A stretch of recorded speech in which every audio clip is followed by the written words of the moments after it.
اللهم اهدنا فيمن هديت، وعافنا فيمن عافيت، وتولنا فيمن توليت، وبارك لنا فيما أعطيت، وقنا شر ما قضيت، فإنك تقضي ولا يقضى عليك، إنه لا يذل من واليت ولا يعز من عاديت، تباركت ربنا وتعاليت، نستغفرك ونتوب إليك، وصلى الله على النبي الكريم.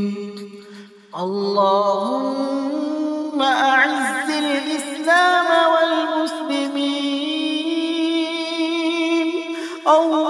اللهم أيد الإسلام والمسلمين، اللهم انصر الإسلام والمسلمين، وأنجز وعدك، وكان حقا علينا نصر المؤمنين. اللهم ألف بين قلوب المؤمنين وأصلح ذات بينهم، وانصرهم على عدوك وعدوهم. اللهم أهلك الكفرة الذين يصدون عن سبيلك ويكذبون رسلك ويقاتلون أولياءك.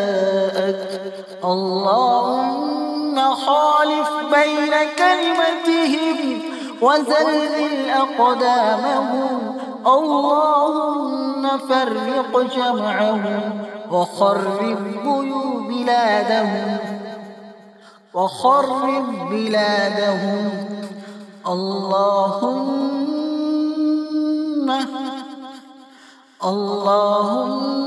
فرق جمعهم وخرب بلادهم.